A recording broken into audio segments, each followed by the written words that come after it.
Hello everyone. In today's video we're going to be wandering back over to VATSIM and we're going to be experiencing the joys of IFR flying. Now one thing I do want to say kind of early on here is before you touch your first IFR flight, and I mean like a really proper IFR flight in VATSIM, you want to make sure that you've had enough opportunity to really kind of get the hang of everything. You want to know exactly what your aircraft can do. You want to know exactly all the different pieces that you're going to need as far as, making sure what button does what, and you should be fairly confident with your radio skills because once you enter the world of IFR, you're going to find yourself in a position where you're going to have a lot more instructions kind of dumped on you. That being said, today we've intentionally selected an IFR scenario, which is actually going to be very easy for us. And let me show you why.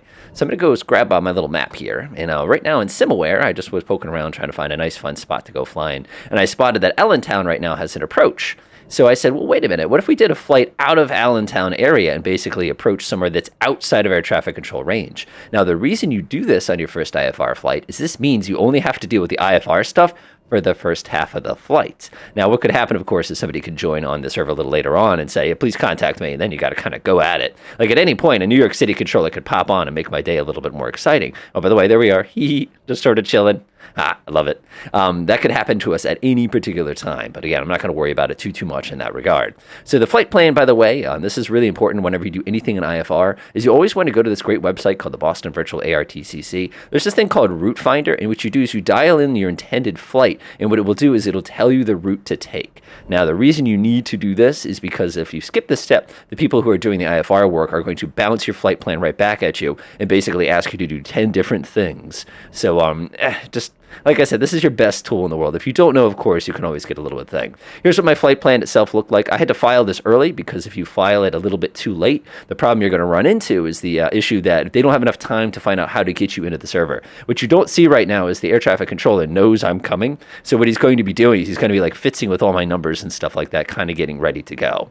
And of course, I've got my airport navigation diagram. We're sitting down here at the cargo ramp. Look at how lazy I am. I know we're using runway 6 today, so I'm going to go whoop-de-doo-it, whoop, shoop, and basically get us out of here. It's a lot better than being at the terminal, in which case you're going to have to come all the way down Alpha. And again, these are just things you could do to make your life a lot simpler.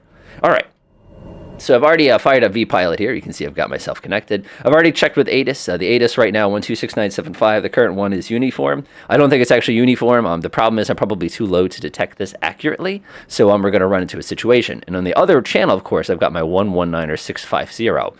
Now let me go ahead and put this one back up here. I'll switch back to flight simulator mode. Now you're probably saying, okay, so there's only one approach control. There's no tower or anything like that. No, there isn't. So we're going to have to do everything through our approach controller today. So what I'm going to do is I'm going to start by giving him a courtesy call, basically saying who we are, what we want. And then what I'm going to do is I'm going to call him back and request my IFR clearance. What it'll do after we get the big, incredibly long, by the way, you can't see it, but you can hear my paper. Make sure you are ready to write things down because this comes out really fast. And if you're in a crowded airspace, it's going to be nutters. So we requested my takeoff time to be 12:50. The current time is exactly 1 minute 2. So we're going to hang out and then we're going to do a quick courtesy call. We're going to get our clearance. We're going to dial in everything. Then we're going to call him back and request our taxi, which is going to get us over to the runway. And again, this is getting a little metagaming, and I'm sure they hate me for this, like with a passion. But hey, if you're still learning, you need to knock as much stress out of it as possible. We're literally just going to go like this to kind of get the heck out of here. So it's going to make it real easy for us. And I did start the engine up nice and early, so we don't have to worry about that too much.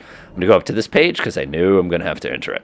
Okay, so we're on 119650. Just going to confirm that's my correct frequency. I'm looking at the time. It is now 8:50. It is time to make our request. So what I'm going to do is I'm going to do a courtesy call, just kind of saying good morning and making sure he's ready for us. Allentown approach, Red 64, good morning.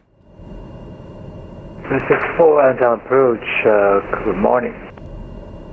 Allentown approach, Red 64, request IFR clearance to Westchester County. Red 64, you're clear to Westchester County Airport. The radar vector Stillwater, then is found. Maintain 3000, expect 5000, 10 minutes after departure. Departure frequency is with me, squawk 3316. Allentown approach, Red 64 is clear to Westchester via radar vectors at 3,000 feet, expecting 5,000 and 10 minutes after departure. Squawk frequency is 3316. Red 64, readback is correct. Please start at your own discretion and expect runway 6 for departure, and let me know when you're ready for taxi. We'll let you know when we're ready for taxi. Red 64, thanks. All right, that's it. That's as scary as that has to be. Love it. So now what we're going to do is we're going to pre-file everything into our GPS before we call them up and request taxi. So we know he said 3,000 feet. So I'm just going to go ahead and dial in my 3,000. Notice I expected 11, but we actually ended up with 3,000 feet. Again, this guy is super professional and wonderfully helpful. I love these VATSIM guys are wonderful. So I'm going to go ahead and set this to 3,000 real quickly so we know that it is. I'm also going to go ahead and set my heading so that it is runway heading so I don't make myself insane here.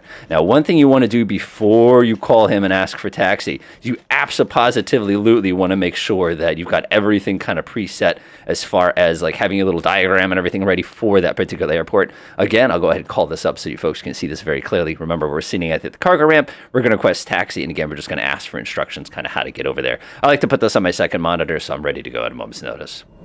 So I'm going to go ahead and put a little line here, double line it, and I'm just going to ask them nice and gently. Allentown approach, Red 64 is ready to taxi IFR to Westchester. Red 64, runway 6 at Alpha 5, taxi via Alpha. Taxi 2 and hold short, runway 6 via Alpha, Red 64. That's it. So now the interesting thing is he didn't give us all like the minutia, like, you know, your tree and 4 and alpha 5s and all that stuff. But we still know what alpha is because we've already consolidated the diagram.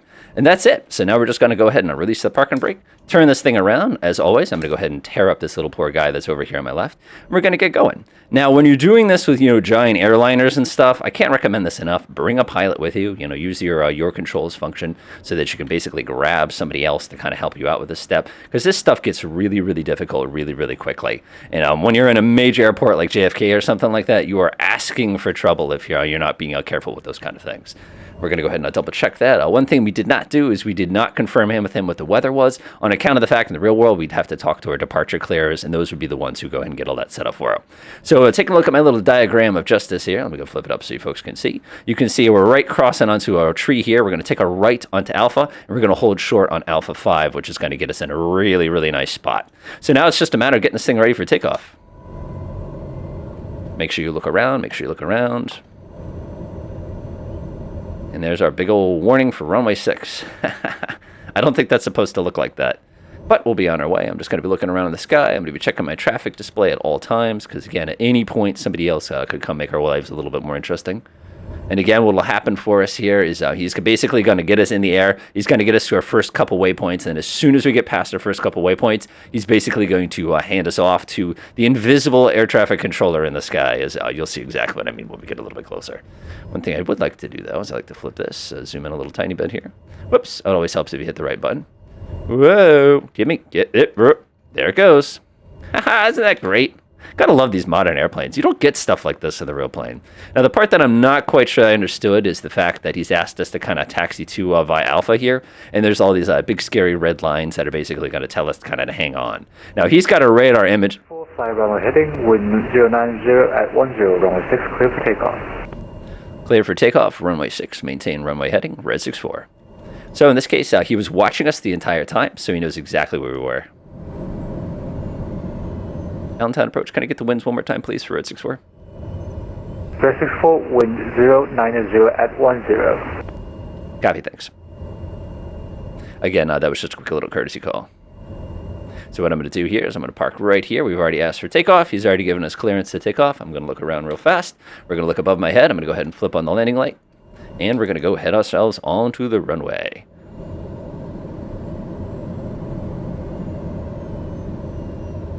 Nice. I love this. Now, this is the fun part. He said climb and maintain runway heading up to $6,000. And what he's going to do is he's going to expect us to call him back on his frequency. Now, in the real world, they'll give you a different frequency that we're supposed to be using for the purposes of takeoff, but they didn't because he's the only one kind of running the show today. All right, let's go ahead and give everybody the quick little windshield wiper, make sure all my controls are nice and smooth, and let's get going. Now, the interesting thing is the weather today is crap. By the way, best thing you can do, mash this heading hold button right here, and it'll automatically lock onto whatever the runway heading is. Makes it much easier after takeoff. Sounds like a bunch of bees. 80 knots, V1. Rotate. Whoa, crosswind, crosswind. Gear up. Flaps up. And again, he said maintain runway heading, so we got to stay right on that. So what we're going to do is when we get a little bit of altitude underneath us, what we're going to do is we're going to call him with our altitude, and he's going to give us some new instructions. So 64 at time departure, radar contact, climb and maintain 5,000. Time and maintain 5,000, red 64. So what he did is, normally you'd have to contact him and tell me altitude, but since he's the one running the show right now, he's just trying to get rid of me. I don't blame him at all. All right, let's come to the right just a tiny bit. Gonna go ahead and press altitude. Heading hold on. We're gonna go ahead and do flick. We're gonna flip on the automatic pilot. Don't forget the yaw damper. And we're gonna use a vertical speed of about 150. It's delightful. We're gonna go up to 5 grand. Perfect. Gotta love it.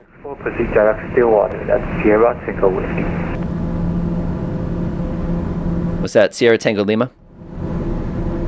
Red 64 negative. That's Sierra Tango Whiskey. Stillwater. Proceed direct. Sierra Tango Whiskey, red 64. So he's giving us a direct command.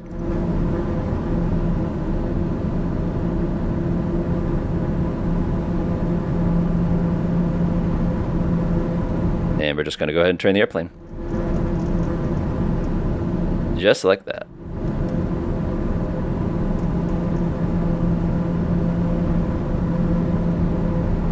It's one of those things you got to watch out for, is if he's trying to get rid of you, he'll try to kind of push you around a little tiny bit. And we're on our way. Again, this is why it's so critical you know how to fly every bit of the airplane way before you start doing some of these things, because otherwise you get into all sorts of nasty places. And look at that, right on our way. Excellent. So one thing we can do now is now we know we're proceeding direct to that particular location. We can now set up SAX, which is going to be our next waypoint after it. And again, the reason we know it's SAX is because that's what our flight plan says. So I'm going to go back, go up to the flight plan option. Yep, see how SAX comes afterwards? Aha, excellent. Now look at that, perfectly on track. I'm going to go flip on navigation hold. And we have to hold 5,000 feet until he tells us otherwise. One thing we do want to do, though, is we're going to slow down. We've got to stay under 210.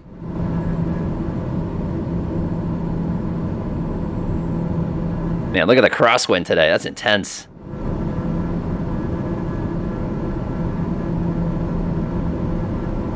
And again, if you're ever unsure, like I just was a minute ago, feel free to ask again.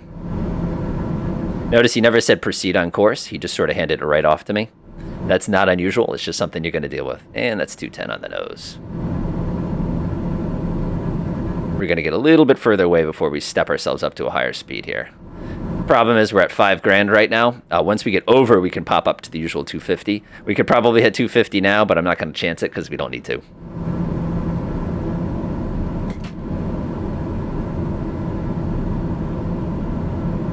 And that's that. Isn't that so relaxing? I know you're probably sitting there going, I'm still shaking. No, it's not bad at all. Now, the cool thing is now when you do these big events, when there's like 30 or 40 controllers on at a time, what they're going to do is they're going to keep handing you out like 30 times to basically get you to all the different controllers. Now, this is nice. He got me over the clouds and under the clouds, so I kind of appreciate what he's done here. And we basically just kind of choo-choo a little while until they hand us off. Now, on approach, this is November 913 Echo, currently at 4,500. November 913 Echo, Antown approach, squawk 0602 and ident. So what he is doing is just identifying him.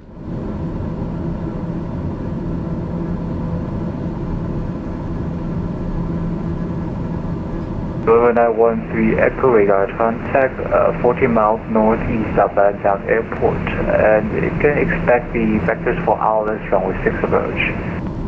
Vectors for RLS 6 approach. So we have actually talking to him. So what he did is, because Allentown is limited to this circle here, what essentially had happened is he'd started his flight plan. On approach Southwest 8750, we had a little bit of mix up with the FC here, and I'm wondering if I can expect a departure. I'm afraid to say anything. Expect an arrival. Sorry, Southwest 8750. Expect an arrival. I feel like Southwest 87. So in the real plane, when you're sitting here like this and waiting for like your moment to shine, so to speak, it can go on for a while. One thing I do notice though is I have passed outside of the approach control region. What he's going to do is he's going to probably tell me to squawk VFR and basically continue the flight on my own. In which case, once he 8750 squawk 3301. So what's going to happen is when he hands me off to the, like I said, the invisible air traffic controller, because there is none, we basically will pause and zip all the way to the end of the flight, and then I'll do the little landing bit at the end, so we can be good. Like I said, at any time, by the way, folks can come back online, and I kind of throw you for a loop. So if I go down here, you can see that you have all the nearby controllers. Like I'm noticing, we have a couple different pieces here. If we flew down to Philadelphia, we'd probably have to go chat with those folks. Again, we're talking with him right now. So if you suddenly saw a JFK approach or something, it'd be like, oh no, and you'd have to quickly go over there. Even Boston approach, depending. It's just something you got to kind of keep in. 8750 radar contact 13 miles southwest of Yachty VOR. Expect vectors for the Alice runway 6 approach and island altimeter 3022. Can you repeat that? Sorry about Southwest 8750. So now if we pop back over to our map right here, you can see us just kind of chilling, making our way up here. I'm surprised he hasn't given us the higher altitude up to 11 yet, but he's probably trying to keep us low between those two cloud layers, which is perfectly fine. Like I said, I'm getting 2 1/4, so I'm not complaining. Let's go ahead and back spout out of this, and we can see who else we're going to have to be dealing with. This is one of the great tools you have at your disposal, by the way. For New York approach is offline, frequency changes approved, have a safe flight here. Frequency change approved, having a safe flight, thanks for your assistance, Red 64. Haha! We're on our own! Alright. 9013 Echo, descend maintain 4000. Alright, so we're out of his zone. So we have to change our frequency now. So I come over here, I'm going to press the VFR button, and we can stop talking to him. 4000, Unless, like I said, we pick up somebody else a little bit later on. So now that we're out of his safety zone, we can now proceed direct with our actual flight itself. Like I said, normally they'll be handing you off to each one of the controllers along the way, and each time they do hand you off, make sure... 8750, reduce speed to 10 knots. Not me. 210 knots, Southwest 87. He got busted for breaking the speed limit. No, it's just because part of the approach requires you to be doing 210. All right, we're clear. We can now do a frequency swap. So I'm just going to do a quick little frequency swap up to 12280. 12280, by the way, is the frequency. 12280 is what they call Unicom on VATSIM. It's basically when you're supposed to self-announce. So we don't have to really announce anything until we get all the way over to HPN. So we'll see you in a few. All right, now it's time to start thinking about some descent and making our way down into Westchester, HPN. So first things first, we want to go double check the weather over there in HPN. We also want to start getting this thing ready to go down. So I'm just going to do a little altitude, let's call it about 2,500 feet is going to be my guess here. And again, this could be very dependent on what the traffic looks like, but we're going to find out when we get a little bit closer here. So I've already loaded up the ATIS frequency directly into my little computer here, 13380. I'm going to go ahead and press the monitor button and get ready to take notes. Golf. Wind 079er at 15. 079er at 15. Oh my god, that's terrible visibility. 400 feet overcast. That's IFR. 2.10. Okay. 30.27. ILS runway 34. ILS 34. And departing runway 34. VFR aircraft, say direction of flight. Notice it's 2 airmen. Advise controller on initial contact, you have go. All right, that was a lot of really useful information that we just got out of that. The big thing that we got out, that's the big one, is they're using ILS runway 34. So we're going to have to go ahead and load that into our computer. So I'm going to go over to our MFT mode, press my procedures. I'm going to do approach. Airport's obviously, no, that is not the correct airport. We're looking at HPN here. Back, get back, get back.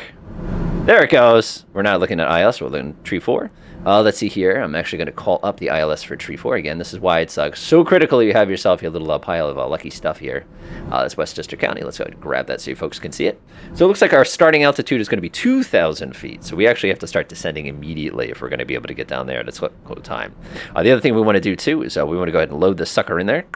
So now it's inside of the computer. So at any point I can press the activate approach button and go switch it over. But it's only about 20 miles from that point. So I'm actually going to immediately order up a flight level change. And I'm going to order up a speed of 210. So when we do cross the line there, flip on the landing light as we dip under 10 grand. And now it's time to actually start getting this thing down on the ground. I love this part. So now if you were an IFR control, what they would usually do is they'd actually vector you all over the place so that you could go ahead and get yourself well lined up for this. But since we don't have that control, we have to do it the old-fashioned way. So let's see what we need to know. We know the localizer is going to be 109.70. We know that our minimums today, we have a circling minimum of 742. We have a regular MILS. Oh, no, it is 742. Wow. So that is a very tall minimum, which doesn't surprise me because like there's an obstacle at 500 feet right here. So there's going to be our big nasty minimum. Our radar minimum is going to be unbelievably low, which is absolutely awesome. That makes our life a lot simpler. I like that. I can work with that. We also know that for the approach here, is there any procedure turns? And not that I can see of. Yeah, no procedure turns. So it looks like we're going to go to JetX. We're going to go right to Theo, which is going to be the final approach fix. We're going to make our way down to OJZ. That's going to give us a couple of DME arcs. Looks like, not arcs, distances. We got a 1.2 and a 2.3. There's the end of the runway. If we miss, we're going to climb to 3,000 feet. We're going to do our SAX, which is that's Saxoning, which is this VOR here, radial 093. And then we're going to hit the Nyack intersection, which I believe is right over here. So that's what we have to do if we cannot find the runway. Remember, the winds right now are absolutely garbo, so we're going to keep that in mind. So it looks like we need a DME of 109.70, I should say a frequency of 109.70. So let's go get that all set up while I'm waiting. 109.70. I love how you can just kind of do 9 things at a time. 109.70. We're going to go ahead and transfer that. We want to make sure that's in the correct frequency. In the real world, of course, you come over here and press the listen button so you can listen to it really, really carefully to double check to make sure what you're listening to isn't going to give you any issues or anything like that. So what I'm going to do now is I'm going to assume they've given us clearance. So I'm going to go ahead over to my MFD. I'm going to press Proc. I'm going to press Activate Approach. As soon as you bop that button, the aircraft is going to immediately start swinging itself kind of in that sort of funky direction and making its way down. I'm actually going to give it just a little bit more RPM. We do not need to be descending nearly that aggressively. In the real world, what they would do is they'd step you down. You wouldn't just go bam down from 11,000 feet. What they'd actually do is they'd hold you at like 5,000 feet and then they dip you down a little bit lower. They dip you down a little bit lower. One thing I am noticing though is there's some over here at Teterboro. It looks like we've got ourselves an airplane, which is probably some traffic. What I would like to do is zoom out just a teeny tiny bit. Yeah, so you can see that direct. So what we could do is proceed direct JetX, and that'll definitely save us a little bit of time. So let's see here. If we want to skip this waypoint, what they could do, like again, this is why they do this, is they want us to actually vector and give us this nice little curve like you would probably get from air traffic control. But in this particular case, like I said, we could probably scoot, with the exception of the fact we'd be crossing right through the middle of JFK airspace. So if we do want to scoot, we're probably going to have to do something at a slightly steeper curve there. So I'm going to keep an eye out for that. Notice, by the way, the visibility is going downhill real fast, and also notice that the minimum altitude in this region is 2,000 feet. So once we pop down to 2,000 feet like we did, we're basically going to be stuck at that altitude for a while. Again, in the real world, you'd have to do whatever they've asked you to do as far as the altitudes and distances. But on the flip side, because we get to come down like this, we're going to get a gorgeous view of like all of New York City up there on our left. So what I'm going to do now is I'm going to go ahead and do a little bit of time-skipping magical editing goodness. It's not really, I just hit the pause button. And we'll meet you right as we come around the corner to our ILS approach. All right, we're making our way around our lovely corner here, flying over Long Island. New York's right behind us. We had some fun little traffic a little while ago, but I didn't record that part, but it's all right. Basically, he was a little bit too high for us to actually be a factor. But let's go ahead and get ready for landing. So first things first, I'm going to go pop down here. I'm going to make sure my minimums are set up correctly. The minimums on this thing are spectacularly low, which I almost can't believe that. I almost feel like I got it wrong kind of a thing. And like I feel like I want to put that back up to 200 or something like that. That's insane. The next thing we want to do is we want to get our speed bug all set up. I'm going to go ahead and get my speed for my approach via app. Go ahead and get that all pretty loaded up. So that's actually going to appear over here on the left-hand side. Now we're swinging around. The wind's catching us really, really well. This is live weather, by the way, in case anybody's curious. You kind of have to do live weather in VATSIM, which I think is actually cool because it makes everything just slightly more authentic. Next thing we do is we want to double check to make sure our navigation radios and everything is all set up. So if we go to Alt and Radio, Nav, 109.70, oh, look at that. It's already pre-selected. One thing I've learned, there seems to be a bug recently. You might want to do one of these a couple times just to double check that everything is on the correct frequency. Although I'm looking over here and I'm noticing the little glide slope handle is out. I just teleported. Notice this teeny little diamond there, which tells us we are indeed picking up the correct frequency. Now, the great thing here is we can basically go down all the way down to the ground. But before I even do that, I'm just going to confirm that the weather has not changed because it has been a few minutes since we hit our last kind of major waypoint there. So I'm going to flip that one on, go ahead and swap it, and take a listen. White Plains Airport Information Golf 1300 Zulu. Wind 074 at 19er. Visibility 10. Sky condition, ceiling 1,400 feet overcast. Temperature 17. Dew point 10. Altimeter tree 0.2 tree. ILS runway tree 4 in use. Yep, make staying on 24. So the interesting thing is, in the real world, you mash that ATIS button like 30 times, no joke. White Plains traffic, red 64 is 9 miles to the south, setting up for an ILS for runway 34 approach. Just getting everybody the heads up. Notice everything has changed to green here, which means it's ready to press the app button. So I'm going to reach up here and press the approach. So now what's going to happen is the computer is going to automatically latch on. You can actually see the end of the runway here. So even though the visibility was 1 mile, it looks like we would have been okay today. So now it's just a matter of putting the plane on the ground. After a flight like that, I wouldn't mind something like that. Although I'm still in disbelief that the ILS approach could have that low of a minimum. Like, it's actually bothering me so much, I'm actually going to look at it about 10 more times here so that I can confirm that it cannot, no way in the universe, be that low. No! This hurts my brain. All right. I guess we're going to have to go with it here. And there's our beautiful runway here. Time to go ahead and start backing that throttle up. We're going to go all the way back to right there. Everything's going to start getting really quiet. We're going to go ahead and confirm that our landing light is set on. A lot of people like to flip on the pulse button at this point. Totally up to you. We're just going to kind of do our last couple moments of check here. We're going to get ready to bring those landing gear down. Usually when we get to one green dot above our glide slope, that's when I usually pop the gear down. But usually, like I said, 160 is kind of the magic speed in this particular aircraft, so we're going to kind of hang on just a moment. All right, slow down just a little more, just a little more. Now this needle is going to start shooting right down, or once it hits to this one, we're going to go ahead and put everything, get this plane nice and dirty, dirty, dirty. Looks good, looks good. We're more than slow enough for that first click. I'm going to hold on just a little more. Going to get everything all nice and dirty at the same time here. And ready, on your mark, get set, go to it. Nose is going to start dropping in just a moment. You're going to see this little GS is going to suddenly turn green. If it does not turn green, that usually means that something went wrong with the navigational radios. There it goes. Drop that other notch of flaps, and our aircraft is ready to rock. That's it. So now all we have to do is put this thing down on the ground. It looks like our distance to the end of the runway is going to be 5 nautical miles. White Plains traffic, red 64 is 5 nautical miles to the south, inbound ILS, runway 24. That's it. So now we're going to go ahead and give this thing a little tiny bit of throttle. I'm not thrilled with what runway the ATIS suggested, because if you look at my cross angle here, also I'm about to stall the plane, so I probably want to do a little bit more power than that. But one of the problems is because this is the AI's version of the ATIS here, it might give you some really, really weird conflicting information, and sometimes you have to kind of override everything. Or if you're a smart person, you could actually come in here and do a circling approach or something along those lines. Again, pilot has a last discretion because you're the one who needs to safely get on the ground. If air traffic control, of course, was the one who's giving you the call, you're kind of at their mercy as far as what they're going to ask you to do. But again, that's just something we're going to have to deal with. All right, we're about 85 knots. Now that is one unbelievably crosswind. Like, I'm looking at this direction and the runway is this way. Now this plane is pretty cool as far as handling crosswinds, with the exception of the fact this propeller is positively gigantic. So if you look at it from the front, look at how little room below the propeller between the wheel. So when you do stick this thing down on the ground in a crosswind like this, you sometimes have to hit it just a little bit less firmly. Otherwise, gunk, and then you make a very, very, very, very, very expensive lawnmower. There we go. Now, one cool thing I love about the TBM, and they actually did a nice job on this, is the fact you'll notice my nose is tipped down. That's actually accurate. When you land this plane, the plane is tipped down in order to improve visibility over the nose. It's just one of those things that the designers thought of that, and I'm always impressed with stuff like that. One thing I will do real quickly on our way down, I'm going to go double check the PFD, go take a look at my settings. We're going to switch over. I wish the AOA actually displayed. Oh, there it is. Aw, I'm lame. But the wind, option 3 is the correct wind, and you can see that that wind is perfectly set up for landing on this runway as opposed to this runway. But I hate that. And again, when you run into a situation with air traffic control that they make you take the real wind, you can always call them and request a different approach. You know, I could request the circling approach, because clearly I could easily circle and come around here and put the thing down on the ground safely on this runway right here. Again, you're at the mercy of whatever air traffic control says. Go ahead and switch back to this mode. We'll zoom in just a teeny tiny bit.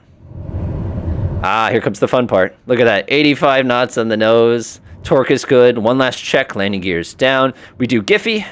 Gear, inertial separator, flaps, yaw damper off. Giphy completes. Other airplanes, of course, you do Gumfles. We do Giphy. Kind of give you a little warning, by the way. You can just tap that. Landing. We're a little low, but that's all right. There we go, all fixed. Oh my gosh. Feel the turbulence. This is nothing. It's flying the other week, and oh my god, turbulence. I thought the plane was going to break. And that was at low speeds. I love which direction I'm not pointing. You know, the runway. All right, I'm going to start backing the throttle up. Remember, we're a turboprop. We're going to go put that right wing down, kick the left foot over. And we are just going to hold this over the runway. Whoa. And there's our wing low. Easy, easy. Go ahead and hold the brakes. And as always, I always stop the plane way, way, way too short of everything that I need to do, but that's perfectly fine. Bring everything up. And now we're just going to cross. So what we're going to do is as soon as we get clear of here, I always like to go ahead and call clear the runway. And I like to go ahead and exit my little video. And again, depending on what you're trying to achieve or where you're trying to do or what air traffic control is going to do to you awfully that day is going to change kind of the way that you're going to do a lot of this. Let's go hold the brakes. We want to get down to 15 knots before that turn. Let's go ahead and take that turn. Go ahead and kill the landing lights. There we go. A little bit of brake. Westchester traffic, red 64 is clear of the runway. And that's it. So that is our first successful IFR flight. Now remember, this was only half an IFR flight on account of the fact that we were in a situation where we only had air traffic control for the first half of the flight. With ATC the whole way, we basically would have been in a situation where they would have told us what to do, they would have told us when to turn, they would have told us what altitudes, and some people actually find that to be easier to do than doing everything VFR. But other than that, enjoy.